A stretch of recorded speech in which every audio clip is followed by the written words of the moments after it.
कहते हैं ना, अतड़ी का गोश्त गोश्त नहीं होता और खुशामती दोस्त दोस्त नहीं होता। अभी डोनाल्ड ट्रंप के चाइना की मुलाकात के बाद राष्ट्रपति पुतिन पहुंचने वाले हैं। बंद कमरे में डोनाल्ड ट्रंप और शी जिनपिंग की जो मुलाकात हुई है, इसके अलावे शी जिनपिंग का इस पूरे दौरे में जो रूप दिखा है, ट्रंप का जिस तरीके से स्वागत किया गया है बहुत ही बढ़िया तरीके से, उसके बाद रूस के मन में भी कुछ हलचल मचनी शुरू हो गई है और इस बीच रूस ने भारत को एक बहुत बड़ा ऑफर दे दिया है। जानेंगे जियोपॉलिटिक्स में क्या कुछ चल रहा है, हमेशा की तरह जानने को मिलेगा बहुत कुछ। आइए जानते हैं इन खबरों को विस्तार से। ऐसा है कि अभी तक राजनीति का सबसे बड़ा दांवपेच खेला जा रहा है और इस दांवपेच के बीच में, बदलती दुनिया के बीच में, राष्ट्रपति पुतिन जो दांवपेच में सबसे ज्यादा माहिर हैं, उन्होंने भी अब अपनी चालें चलनी शुरू कर दी है। दरअसल एक बात तो है कि ये जो लड़ाई चल रही है रूस और यूक्रेन की, इस लड़ाई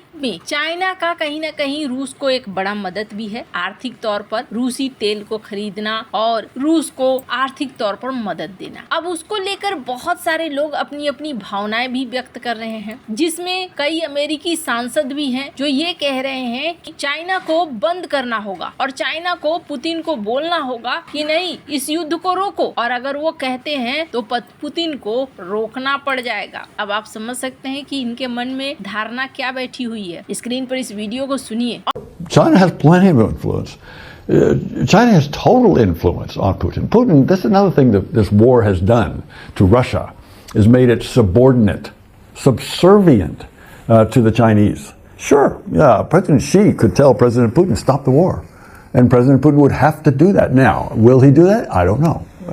I would love to see that. और सिर्फ इतना ही नहीं, कई ऐसे भी विशेषज्ञ हैं जिनका ये कहना है कि रूस अपने इलाके को खो देगा। इस युद्ध के बाद रूस के कई इलाके खो जाएंगे। क्यों खो जाएंगे? स्क्रीन पर टिमोफी मेलवोनोव के इस ट्वीट को देख सकते हैं। ये क्यों कह रहे हैं महाशय ऐसा कहने के पीछे इनका कारण है कि फार ईस्ट का रीजन हो या व्लादिवोस्तोक का रीजन हो, चाइना की नजर उस पर बहुत पहले से है। रूस आर्थिक तौर पर कमजोर होता जा रहा है और इस युद्ध के बाद और भी ज्यादा कमजोर हो जाएगा, और जब ऐसा होगा तो फिर चाइना कब्जा कर लेगा और चाइना रूस को एक बड़ा झटका दे देगा। इतनी बड़ी जासूसी संस्था को चलाने वाला रूस क्या उसे पता नहीं है? रूस को बहुत अच्छे से पता है कि चाइना किस तरीके से चालें चलता है। अभी ग्राहम ने एक बयान दिया और ग्राहम ने कहा कि इस मीटिंग के बाद न शी जिनपिंग को फोन उठाना चाहिए और ईरान को बोलना चाहिए इस युद्ध को रोको, और पुतिन को बोलना चाहिए इस युद्ध को रोको, और अगर वो ऐसा कहते हैं तो ये युद्ध रुक भी जाएगा। डोनाल्ड ट्रंप और शी जिनपिंग के मिलने के बाद राष्ट्रपति पुतिन पहुंचने वाले हैं। कहा जा रहा है 20-21 मई को पहुंच सकते हैं पुतिन, यहाँ शी जिनपिंग से मुलाकात करेंगे। हालांकि ये मत सोचिए कि ट्रंप की तरह इनका भी गाजे बाजे के साथ स्वागत होगा। ऐसा कोई गाजे बाजे के साथ स्वागत नहीं होगा। इसलिए नहीं होगा क्योंकि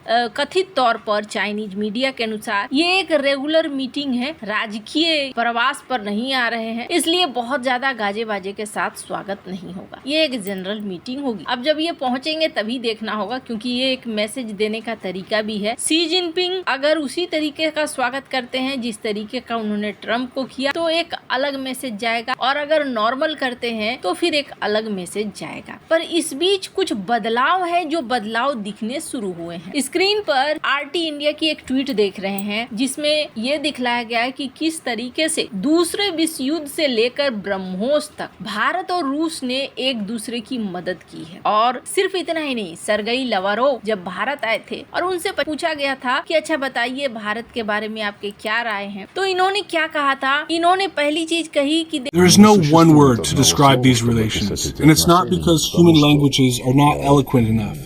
It's just hard to imagine so rich a relationship. As for a scenario when Russia and India drift apart, it is not possible to imagine that. It is not possible to do that.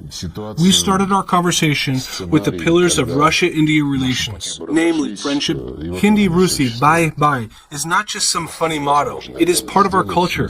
Indian movies, Raj Kapoor, and recent movies and series are very popular in Russia, everywhere, in various parts of Russia. As for the economy, joint production production of energy. देखिए हिंदी रूसी भाई भाई ये जो बातें थी ना, ये बातें यूं ही कोई मजाक में कही गई बात नहीं है, बल्कि ये हमारी विचारधारा है और हम इस विचारधारा को मानते हैं। हम मानते हैं कि हिंदी और रूसी भाई भाई हैं। हमने कभी भारत के साथ कुछ छुपाया नहीं है। जो भी टेक्नोलॉजी उन्हें चाहिए होता है हमने उन्हें दिया है। साथ ही इन्होंने एक गारंटी भी दी और कहा कि भारत को एनर्जी की सप्लाई में दिक्कत नहीं होगी, और ये शब्द उन्होंने कहा कि गारंटी है हमारी तरफ। तो यहाँ पर आप देख रहे हैं रूस ने एक ऑफर तो यहाँ दे दिया, लेकिन दूसरा ऑफर उससे भी बड़ा है। पर इससे पहले मैं कुछ आपको और भी दिखलाना चाहती हूँ। अभी अगर आप देखेंगे भारत की जो रूलिंग पार्टी है बीजेपी, उसकी तरफ से कुछ ट्वीट आ रहे हैं भारत रूस रिलेशंस को लेकर, और एक वीडियो पब्लिश किया जा रहा है रूलिंग पार्टी के कई विभाग के द्वारा। बीजेपी अंडमान निकोबार के द्वारा भी इस वीडियो को रिट्वीट किया जा रहा है, जिसमें ये दिखाया जा रहा है कि किस तरीके से भारत और रूस ने मिलकर काम किया है, और मिलकर काम करते हुए भारत और रूस एक ऐसा बॉन्ड बना चुके हैं जिस बॉन्ड को तोड़ा नहीं जा सकता है। ये एक साइड इफेक्ट दिखना शुरू हो गया है ट्रंप और जिनपिंग के मुलाकात। लेकिन एक बहुत बड़ा ऑफर रूस की तरफ से भारत को मिला है जो बहुत ज्यादा खास है। एक बात तो समझ में आ रही है कि अगर आने वाले समय में युद्ध होता है, चाइना की जहाँ तक बात है या फिर पाकिस्तान की बात है, तो डिफेंस सिस्टम बड़ा रोल निभाएंगे, क्योंकि अभी जितने भी युद्ध हो रहे हैं उसमें डिफेंस सिस्टम का एक अलग रोल देखने को मिल रहा है। और साथ ही साथ हाइपरसोनिक मिसाइलें, बैलिस्टिक मिसाइलें, ये भी अपनी भूमिका निभाएंगी। अभी पूरी पृथ्वी में सबसे ज्यादा एडवांस किसी के पास एयर डिफेंस सिस्टम है तो वो कहा जा रहा है रूस के पास सबसे ज्यादा एडवांस है, और S-500 इसका नाम है, जिसके द्वारा बैलिस्टिक मिसाइलों को मार गिराया जा सकता है।